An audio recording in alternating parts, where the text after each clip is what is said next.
are also attending the lecture and still sitting in the back row. We may not be able to do anything about this, but at least it looks a little better now. There's always a problem with students, as I'm sure you know. And we have President's College people sitting in the front row, and we have students sitting in the back row, but that's sort of the way it is. Now, this event today coincides with the launch of a new book called We Europeans. And this book is the work of Werner, who will be our principal speaker today, along with a rather special arrangement here, because Barbara will introduce herself in a moment and explain her relationship to Werner. Will also serve as a kind of interviewer on this occasion, and so let me just say a word about Werner, and then we can get started. He has a really interesting history, as of course is the case with so many people associated one way or another with the birth of Israel. He was born originally in Germany, moved to England right before the beginning of the war, lived there for a piece of time, spent an extensive period in Ecuador. Perhaps he'll tell you about how he actually ended up in Ecuador. Spent time then in the United States, and then spent an extensive period of time in Israel, both as a member of the diplomatic corps and then later on also as somebody who was heavily involved in the development, the physical development of Israel. He was involved in real estate and developed indeed one of the principal quarters of Jerusalem, and was involved also in a number of other projects that I would describe as a form of nation building. The creation of a particular congregation in Jerusalem, which I'm sure he'll also tell you about, and also an attempt, in fact, to set up in Israel progressive Judaism. So he has, in fact, a very varied and very interesting background. And this book is an attempt to bring this complicated history together. So it's a great pleasure for me to introduce Werner Loval and Barbara Steinberger, and over to them. Thank you, Humphrey. I just want to quickly explain who I am and what I'm doing here. My name is Barbara Steinberger, and I work in the Office of Communication at the University of Hartford. And Werner is my uncle. Werner and his sister, who was my mother, escaped Nazi Germany together on the Kindertransport and escaped to Ecuador, where they were reunited with their parents. So they had an amazing history together. And I have a very personal interest in this book because Werner and I, after my mother, his sister, passed away, we found a diary that my mother had kept during the Holocaust, during their years in England, during their years in Ecuador, and Werner has published much of the diary in his book, which for me is just an incredible honor. So the way we're going to do this today is Werner's going to speak a little, and then we're going to have kind of an informal conversation. We'll show some pictures from the book, and I'll kind of interview Werner and ask him some questions, and we'll talk back and forth. Okay, and with that, Werner Loval. Thank you very much.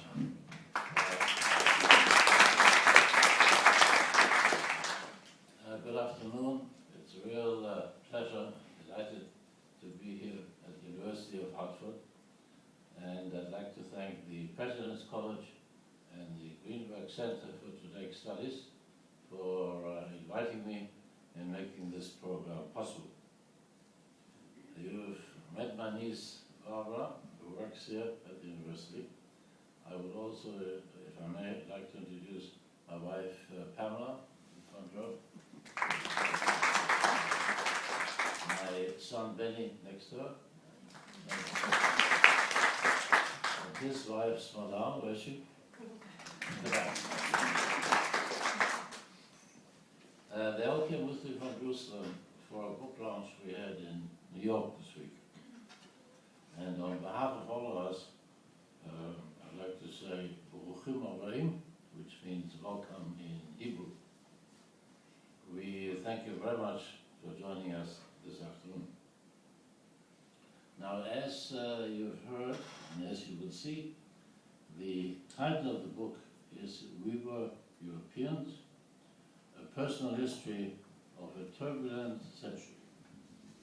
It seemed to me that the 20th century was so dramatic, so eventful, so incredible, so catastrophic, but also so miraculous that one could write a book about it, and so I did.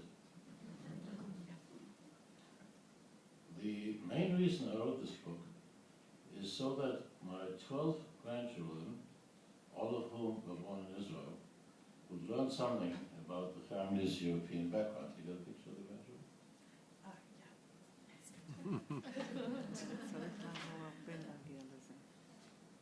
We're going to jump ahead for a minute. Yeah, these are the grandchildren. My story begins in the city of Bamberg, Bavaria, in southern Germany, where I was born and where I lived until my bar mitzvah at age 13.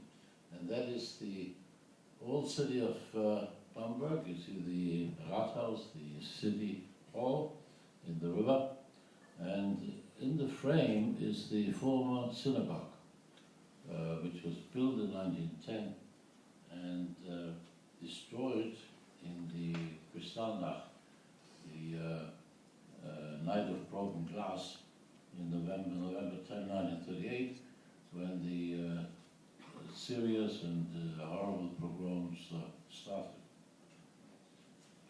130 years ago, my paternal grandfather, Hugo, moved from Bohemia, Czechoslovakia, to Bamberg. And in 1901, the age of electricity, that's him, my grandfather, my grandmother.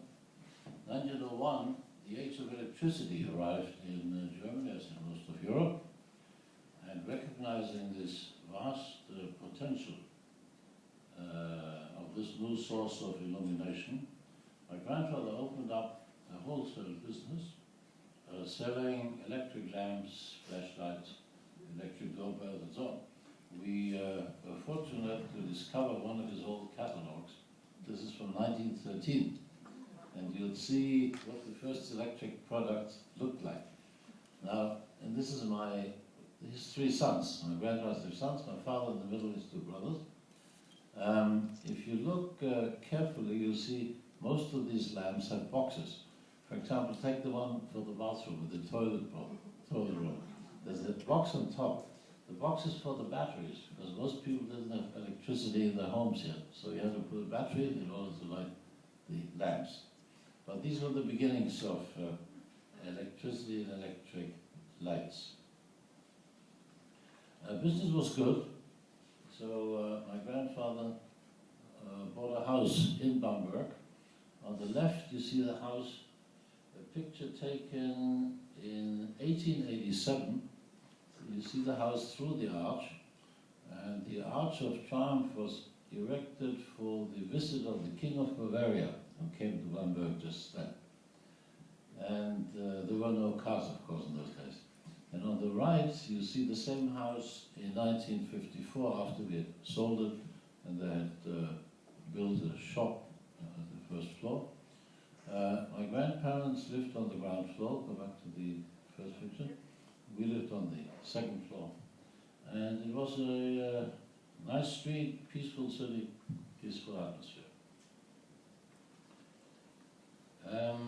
As you know, Hitler came to power in 1933, and he made it clear from the beginning that Jews would be persecuted until they left Germany. The first aim of the Nazis was Jews out. All Jews should leave Germany. Many people have asked the question if it was possible for the Jews to leave, why didn't they leave? And here are some of the answers. First of all, the German Jews in the years preceding Hitler